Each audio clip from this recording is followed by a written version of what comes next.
This is absurd. What is going to protect, liberals are it must be a mental disorder. Because when you talk about a gun control debate, and we talk about we must disarm citizens because we have a police force protecting us, and then we have on the other end talking about disbanding police, what are we doing here?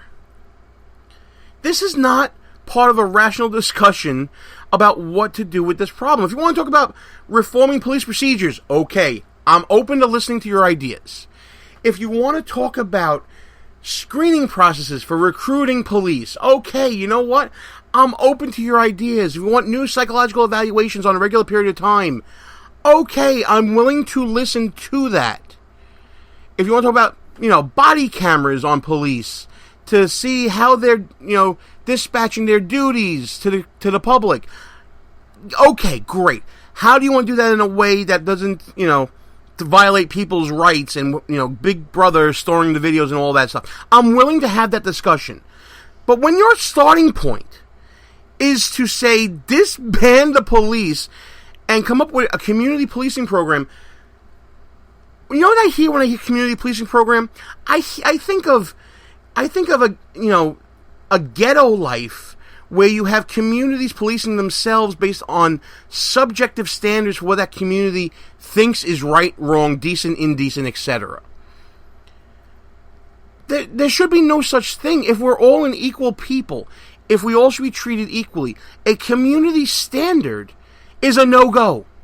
A community standard is subjective because some communities will let certain things slide while others don't. I don't know exactly what to say to this. It's just absolutely ridiculous. Here, keep listening. With all these cases, what we are seeing, can we all agree that a loss of a life is tragic? Can we all agree on that? Can we all agree? I'm asking. I have a point here. Just keep going. I've been peaceful since I've been here, but I need to speak because I came here from Chicago to speak, right? And so now we're threatening people to let me speak. I've been peaceful so far. What is that about? Come on. This is not the way to have a productive conversation. This is not the way to go about creating the change that you want. First of all, you have no point. Second of all, you're threatening people. Come on. Let's finish out the clip and then... Oh, man. Let's just keep going. We all can agree that the loss of a life is tragic. We all can agree that excessive force and extrajudicial killings by law enforcement needs to be stopped. People, black, white, Who's going to protect the community if we abolish the police? We need to come up with community solutions. The police force in this country began as slave patrol. Slave patrol. Come on now. This is not reasonable. Kelly asked a great question. If not the police, then who? What you'll end up with is private security forces, vigilante justice, subjective standards for policing. This is a non-starter. And if this is representative of what Black Lives Matter wants to talk about, enough is enough. Yes, we all want responsible policing. And yes, I think we should all stand behind our police. And yes, we're human. All lives matter. Blue lives matter, black lives matter, white lives matter, yellow lives matter, brown lives matter. Take your color of the rainbow. You matter. Everyone matters. And there should be a feeling of safety within your community. And there should be a feeling that police are there for you. I think we're starting to see that in Dallas. I'm hoping we're starting to see that in Dallas. But a conversation like this woman from Black Lives Matter just wanted to have on national television is absolutely absurd and is a poor representation of the discussion we should be having. If you want, like I said, you want to have a discussion about reforming policies and procedures, psychological evaluations, body cameras, more government oversight, civilian oversight, what have you. Let's have that discussion. If you want to get back to a discussion where you have people from the community within the police force patrolling their own communities, having a vested interest in their own communities, I'm all for that. Let's have that discussion. Let's talk about the pros and cons of that and see where we can get to. But let's not compound tragedy with absurdity. The deaths of Alton Sterling and Philando Castile are tragic. All deaths that are accidental or intentional are tragic. It's the nature of life and death. And when you have such things happen, those that are grieving, those that are angry about it, those that are sad about it, demand answers and demand change. And sometimes accidents happen because not of any malicious intent or of a negligent intent, but because more than one side is negligent. I think that conservatives have pushed this as much as liberals have. I think conservatives out there have been so pro-police that they've been willing to look a blind eye to some of these issues. It's time to have the discussion, conservatives. Police are not infallible, and the administration of justice is not perfect. It can always be improved upon. So when someone who was shot in their car and it claims to be a concealed carry licensee is reaching around and he's shot, we should be asking those questions. What happened here? There should be a full investigation about what happened here. We shouldn't be jumping to conclusions like the governor of Minnesota did. But we need to have that discussion. We need to have that review and that catharsis that comes from finding a conclusion about it. Conservatives have to be a part of that discussion. Because if you're going to have police having body cameras, conservatives should know that their rights will be protected, that Big Brother will not use the information on those cameras for malintent or, to create registries or whatever the case may be. Conservatives need to be a part of that discussion. They need to interact with this idea of police reform because, again, no system is perfect. I understand the frustration of some in the Black Lives Matter movement. Heck, I've been hooked up in handcuffs in protest of something. And, in my opinion, some heavy-handed tactics by police. I understand that. Clearly, I'm not equating what I've gone through to anybody else. But I'm just saying this to highlight the point that I understand that no system is perfect. We need reform. We need an exchange of ideas. I get all that. But a discussion like this woman from Black Lives Matter wanted to have, absolutely asinine and ridiculous.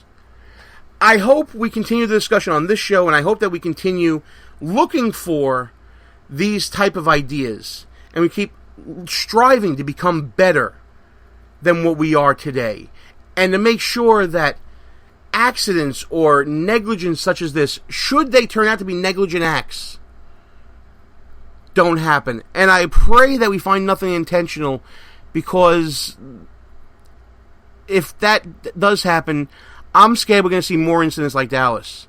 If there was an intentional act here, it must be punished to the fullest extent of the law.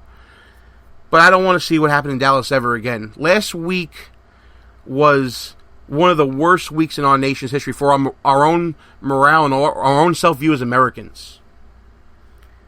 We definitely need to keep the discussion going. Just want to transition real quick to our interview we did with Jody Hice, talking about the Hillary Clinton email scandal, his interview with James Comey, also some immigration issues. I want to thank him for coming on the show last week. Let's play the full interview of that as I try to simmer down from this whole discussion that we started here on the show earlier. Behind Enemy Lines. On the line with me right now is Congressman Jody Hice from the great state of Georgia. Sir, thank you for joining us. Thank you, Gene. Great to be with you. It's a pleasure to have you on, and the timing for a small little nothing show like me couldn't be any better than to have you come on right after your questioning of Director Comey in the committee hearing that's taking place this week. Let's talk about the line of questioning that you took that I was actually able to watch beforehand in talking about whether or not there is a double standard between what administration of justice there would be for an ordinary person versus what Secretary Clinton received in the FBI recommendation. Right. I think. Are you convinced, based on your discussion with him, that there is no double standard? I'm not convinced. He stated very clearly that had this been an average person in the State Department or the FBI or an anonymous contractor or someone of the like, that they would have at least received significant discipline, if not criminal charges. In fact, he said they would not have received criminal charges, but they would have received significant discipline. And so when shifting from there to say and to ask him if he believed Secretary Clinton should have been disciplined, he could not answer, would not answer, whatever the case. And to me, that again, that highlights that we are dealing with a Justice Department right now that is exhibiting a double standard. If you are a Clinton or someone of notoriety, there is the distinct, real possibility that you're going to be above the law. And he seemed to create a loophole in his answers to you of, if you are no longer an employee of the State Department and you are found to have been, quote-unquote, extremely careless, then there really is no punishment that can be meted out in that particular situation. Do you agree with that assessment? Well, I think the assessment is probably accurate from a legal perspective, but I don't agree with it from a practical perspective. If someone has broken the law and compromised the national security of the United States, there needs to be some accountability for such. And in this case, we have classified material that was being transferred on a private, unsecure server. Who knows who, if anyone, has been able to obtain that information. But yeah, I mean, practically speaking, if the national security of the United States is compromised, there ought to be accountability to that, regardless of who the individual was who was responsible. And I think that you would agree that regardless of intention, because the way that the felony statute for the secrecy law is as written doesn't have the element of intent to it. Do you believe that the FBI is making up new law? Well, I don't know that they're making up new law, but again, your argument of intent, I agree. The reality is whether Secretary Clinton's intention was to compromise national security or not is irrelevant to the fact that she knew better. She was not to have a private server in the basement of her home. It was not to be set up as the way she had it set up, and she knew better. And so whether she intended ill or not, she knew better, and there ought to be consequences for that. And in fact, at least in my opinion, and maybe this is a singular opinion, the act of setting up the server, to me, is indeed an intentional act to remove information from protected areas within the State Department. To me, that seems like a no-brainer if you want to find intent. Would you agree with that? Sure. I mean, that's exactly what it all comes back to. She knew what she was doing.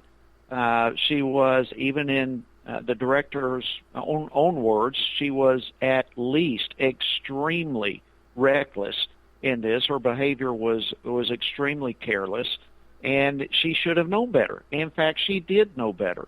And so I just find it unbelievable to even think that in this circumstance there would not be consequences for risking our national security.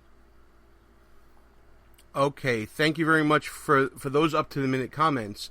I want to transition to a topic that we originally scheduled about, and indeed commend you on being one of the few in Congress that maintains the political courage to speak out on federal immigration reform. We were supposed to get together last week to discuss this, but I definitely want to get your thoughts on this now, especially, I believe we are right around the first anniversary of the murder of Kate Steinle. And I want to get you on record talking about immigration reform and the state of that issue in the Congress. Are you one of the few in the crowd that actually has the will and the courage to talk about this issue? Well, absolutely. Yes, this is an issue that we have got to address. Any nation that does not have secure borders ultimately is not a nation at all. And what we are allowing to take place in this country is inexcusable. And in particular, one of the areas that has come to my attention that we've been focused on head on is the fact of illegal criminals who are being released in our country, and they are not being deported. Tens and tens of thousands, and it's a national safety issue, as well as an immigration and a border security issue.